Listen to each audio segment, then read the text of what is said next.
Jésus juif et après, une émission du service diocésain des relations avec le judaïsme, présentée par Claire Bardoul, Thierry Colombier, Nathalie Cromwell.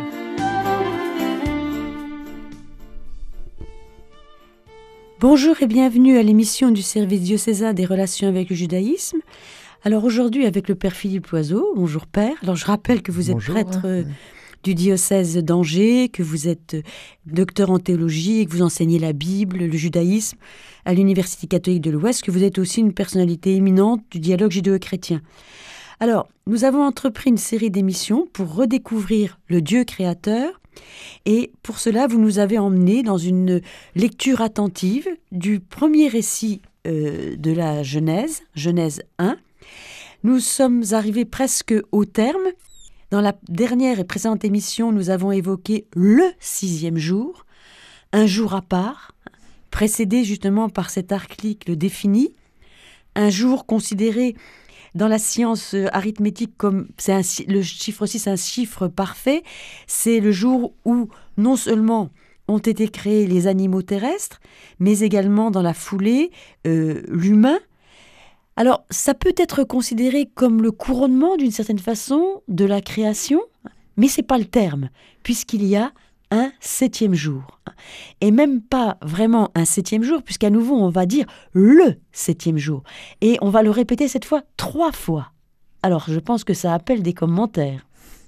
Alors, c'est ça. Donc là, on est au début du chapitre 2, car curieusement, quand on a mis les chapitres bien plus tard, on aurait pu mettre le 7e jour dans la suite du chapitre 1. Oui. Mais on l'a mis au début du chapitre 2, sans doute pour faire un lien avec le deuxième récit. Qu'on verra dans d'autres émissions. Et voilà, et on verra que ce 7e jour est à la charnière entre le premier récit et le deuxième. Oui. Alors, on nous dit « Ainsi furent achevés, Vayohulu, le ciel et la terre ». On retrouve les cieux et la terre qu'on avait au tout début, en haut, Genèse 1.1, et tout leur déploiement. Dieu acheva au 7e jour son ouvrage qu'il avait fait. Il cessa, il s'arrêta au 7e jour tout son ouvrage qu'il avait fait. Donc on voit ici que la notion de 7e jour, c'est pour dire non pas une nouvelle création. Il n'y a plus de création. Alors, on ne crée plus rien de spécial, mais par contre, c'est quand même un jour, parce que c'est comme on veut fêter, en quelque sorte, l'achèvement de l'ouvrage de Dieu. Les deux verbes, c'est achever et cesser. Alors, il y a achever, et puis le verbe shavat, qui ressemble à Shabbat, oui. Parce que c'est les mêmes lettres. Oui. Ça veut dire s'arrêter, cesser, chômer, ne plus faire. Oui. Voilà. Donc c'est synonyme de repos, on s'arrête. Alors on s'arrête pourquoi? Il n'y a pas dans ce récit-là, dans ce texte, il n'y a pas la notion de repos. Il faut attendre le livre de l'Exode au chapitre 20 avec le décalogue, où on parle du Shabbat, on dit que Dieu s'est reposé le 7e jour. Mais c'est une interprétation plus tard. Mais ici, on dit seulement qu'il s'arrête. Oui. On va parler de cessation. Oui. Parce que pendant 6 jours, Dieu a fait le monde. Donc c'est comme un travail, comme on le dit. Il acheva son ouvrage. Oui. Tandis que le 7e, il ne travaille plus. Et c'est en soi un jour. Pourquoi? Parce qu'il est en vis-à-vis avec les 6 autres jours. Il y a les 6 jours et le 7e. Pourquoi? Eh bien, c'est la suite qui nous le dit. Et le Seigneur bénit le 7e jour, et le sanctifia, Vayokadesh, car en lui, il avait cessé tout son ouvrage que Dieu avait créé pour faire, la asot, en vue de faire. Oui. Donc ça montre bien que c'est pas fini. Oui. Alors, quel est le sens de cet arrêt il s'arrête pour contempler son œuvre. Quel est le sens? Comment on doit le comprendre? On pourrait penser contempler, mais c'est pas marqué non plus. Non plus, non. Non plus. Alors, on peut dire la chose suivante. Il y a quelque chose de l'ordre d'un contraste entre le début, verset 1, ainsi furent achevés les cieux et la terre. Donc là, il y a un achèvement de la part de Dieu de son œuvre créatrice. Donc, ça veut dire qu'il ajoute quelque chose, ce septième jour? Il n'ajoute rien. Non. Puisqu'il ne fait rien, mais c'est pas fini. Il cesse. Ça veut dire qu'il faut savoir s'arrêter. Voilà. C'est ça l'idée. Dieu est tellement puissant qu'il est même capable de s'arrêter, d'arrêter l'exercice de sa puissance. Donc il se met une limite. Il se met une limite pour dire qu'il contrôle sa puissance. Alors c'est une invitation, ça veut dire quelque chose. Il va demander à l'homme qu'il a créé à son image, à son ressemblant. Ça veut dire que la puissance n'est pas dans l'exercice même de la puissance, mais c'est encore plus fort quand on est capable de la contrôler. Donc c'est une leçon pour l'homme? Bien évidemment. Bien sûr. Un exemple à imiter? C'est un exemple à imiter. On pourrait dominer tout le temps, même exploiter des gens, mais il y a un moment, il faut faire une limite. Oui. Parce que sinon, on va faire du mal. Oui. Donc, il faut que ça reste que le bien. Donc, il s'agit pour Dieu, comme le 6e jour, il a créé un être à son image, l'être humain. Maintenant, c'est comme s'il disait, maintenant, moi, je m'arrête, et c'est à vous de continuer. Oui. Je me rappellerai toujours... Il se retire en quelque sorte pour faire place à l'homme. En quelque sorte, oui. Je me rappellerai toujours du grand rabbin Bernheim, qui fut un temps à Paris le grand rabbin de France, et qui avait dit, lors d'un cours sur le Shabbat, sur le 7e jour, c'est comme si Dieu montrait à Adam et Ève le monde, la création, comme si c'était un appartement ou une maison. Dieu se met à l'écart, il pousse la porte, et il dit, maintenant, je vous en prie, à vous de continuer. D'accord. Moi, j'arrête. D'accord. Mais ça veut dire que pour continuer, il faut aussi que l'homme, étant à l'image de Dieu, apprenne à s'arrêter aussi. À se mettre des limites, lui aussi. Eh bien, oui. Et c'est pour ça le sens du Shabbat. Pour ne pas aller jusqu'à écraser les autres. Voyez. On va mettre une limite. La puissance, c'est bien, mais si on ne la contrôle pas, elle est mortifère. Imaginez une voiture sans frein. Dès qu'il y a un virage, on va dans le décor. Ouais. Donc, c'est une puissance mortifère. Ouais. Elle ne sert à rien. Ouais. Et c'est le sens du Shabbat. Donc, pour que la vie continue, il faut savoir s'arrêter, se freiner. Et le frein, on pourrait dire, c'est ce qu'il a créé. Et c'est pas fini. Encore, il les bénit, il bénit le 7e jour et le sanctifia. C'est la première fois qu'apparaît ce mot sanctifié, béni, on l'a déjà eu, mais pas sanctifié. Et il avait cessé son ouvrage que le Dieu avait créé pour faire. Ici, pour faire, c'est à l'adresse de l'homme. C'est-à-dire, maintenant, à vous de jouer. À vous de continuer cette œuvre créatrice que, pour ma part, elle est achevée, parce qu'il y a tout ce qu'il faut pour vous, être humain à mon image.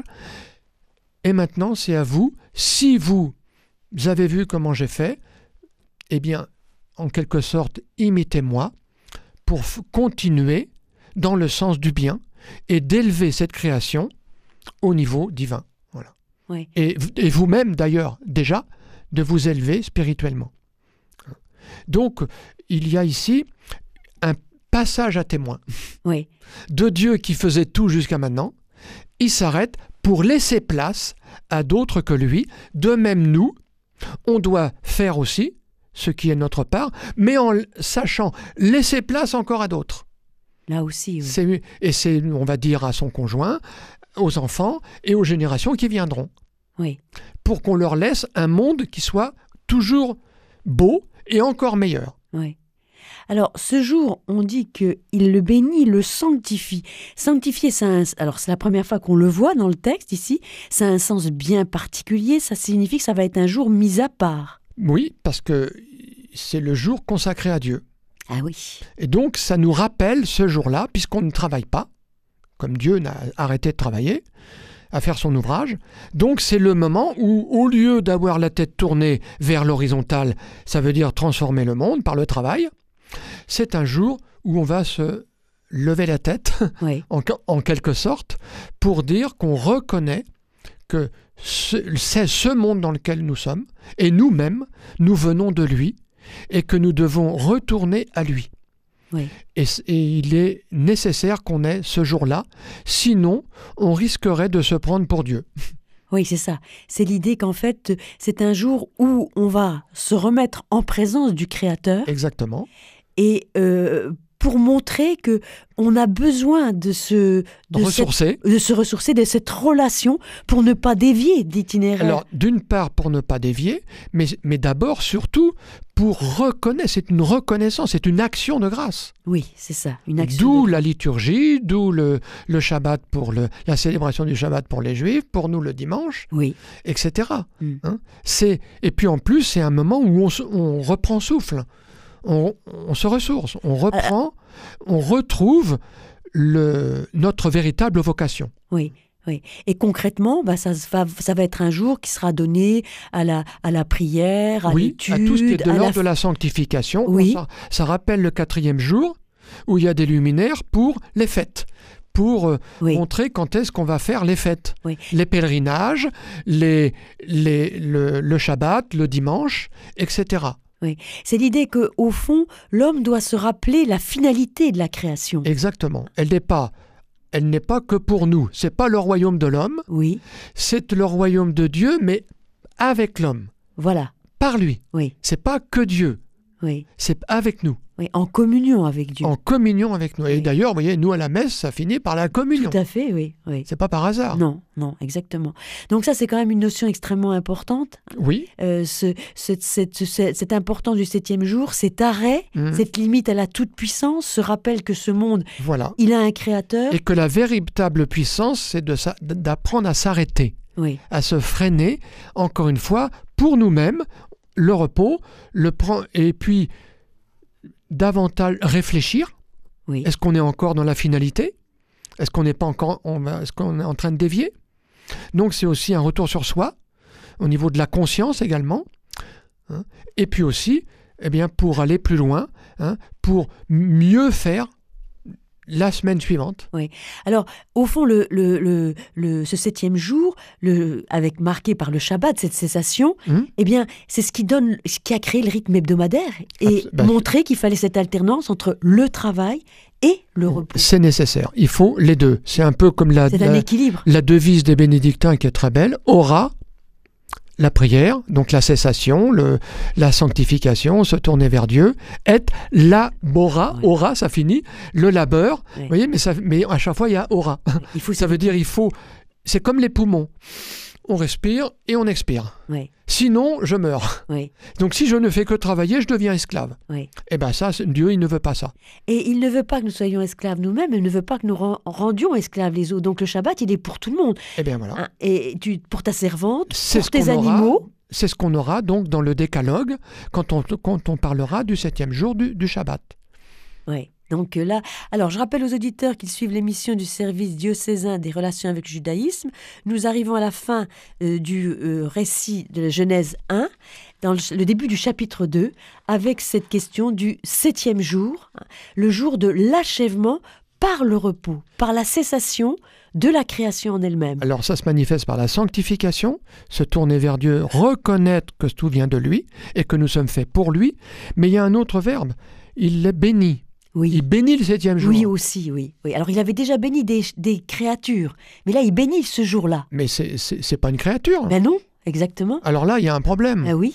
Donc, ça veut dire que si je comprends bien, comme dit le rabbin Philippe Haddad, que le 7e jour, c'était comme une femme enceinte, alors on a l'impression que c'est qui aurait potentiellement des puissances de vie, des bébés à venir. Effectivement. Eh bien oui, c'est ça. C'est ça l'idée. Si on le met en rapport avec le verset 2, de Genèse 1, où on nous dit qu'il y avait un monde indifférencié, les ténèbres, l'abîme, mais au-dessus des eaux, l'esprit. Eh bien, c'est-à-dire que si ce 7e jour est béni, c'est qu'en fait, il est charnière aussi pour le monde à venir. Il contient des germes de vie. Il contient des germes de vie nouvelles, plus grandes. On dit dans le judaïsme que le Shabbat, quand on l'observe, on acquiert une âme supplémentaire, neshama yetera, une vie de plus. C'est parce qu'on se tourne vers la fin des temps, les temps messianiques. On est déjà dans une espèce d'anticipation du monde à venir. Exactement. On goûte quelque chose. Parce que comme ce jour-là, on ne travaille pas et qu'on a à manger en abondance, c'est comme si on était déjà au ciel. Oui, c'est ça. C'est une anticipation du monde à venir. Donc c'est aussi une anticipation du monde à venir. Oui, c'est ça. Il contient en germe ce qu'on peut appeler le 8e jour. Oui, le jour sans fin. Le jour sans fin. Et c'est pour ça qu'on dit que chez les Juifs qu'il y a 3 types de Shabbat. Le Shabbat de Dieu à la création, le Shabbat pour Israël dans le temps de l'histoire, dans le Décalogue, et puis le Shabbat du monde à venir, Olam Haba.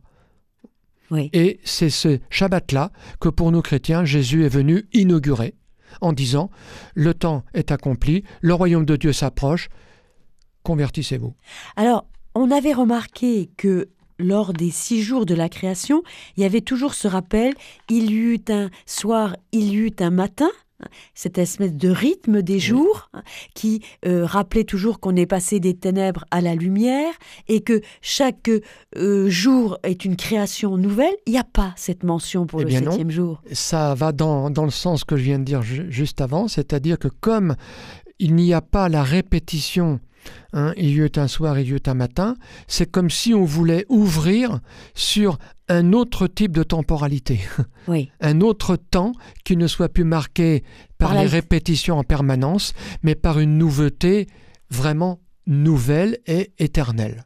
C'est-à-dire en fait un temps où il n'y aura plus cette alternance du jour et de la nuit. Non, parce que même au jour du soir, il y aura encore de la lumière, nous dit Zacharie chapitre 14, c'est-à-dire le monde, une journée sans fin, c'est-à-dire l'éternité, la vie éternelle, le paradis retrouvé, mais d'une manière dans une création nouvelle, comme on nous le dit le livre d'Isaïe au chapitre 65, 17 et 66, 22. Et dans ce monde, ce ne seront plus ni la lune ni le soleil qui nous éclaireront. On va retrouver... Ce sera le Seigneur lui-même. Oui. Alors, est-ce qu'on revient, je dirais, au jour 1, à cette lumière initiale ? Eh bien oui, parce que maintenant, on comprend mieux cette lumière initiale qui elle-même doit être transfigurée pour ce monde nouveau que nous, les humains, nous avons la responsabilité de parfaire. Oui. Et là, comme dit l'autre, il y a du travail. Oui, et c'est là où on comprend cette lumière invisible qui est une lumière divine dont Jésus, quand il dit « je suis la lumière », c'est lui, il en est porteur. Oui. On peut dire aussi que le juste qui fait le bien, eh bien, il est aussi lumière pour le monde. C'est comme ça qu'il faut le comprendre. C'est ce qu'on dit dans Isaïe 58, verset 8. Oui. Vous pourrez voir celui qui fait le bien, les œuvres de bonté, de miséricorde, sa lumière jaillira comme en plein midi. Oui. Donc ce 7e jour, il est capital. Alors le 7e jour, il est capital, il est charnière, il nous apprend à respirer à nouveau, à réfléchir sur ce qu'on fait, à retrouver le chemin de Dieu, voire à se convertir, à se repentir et ouvrir, voir comment on peut s'améliorer dans notre programme de vie. Oui. Et aussi les choses, nos comportements qui doivent également changer si c'est pas bon. Oui. Enfin, c'est sortir de cette logique d'une production ou d'une efficacité pour entrer dans une dimension de gratuité. Il y a ça aussi. Exactement. Une dimension de don. De don total de soi, de gratuité, de vie partagée, exactement comme Jésus qui donne sa vie sur la croix, et ça aboutit quoi ? À la résurrection et à l'ascension. Eh bien c'est ça le programme, le projet de Dieu pour Adam et Ève dès le départ. Pour le 7e jour, oui. Et à travers les 6 jours et le 7e, il faut les deux.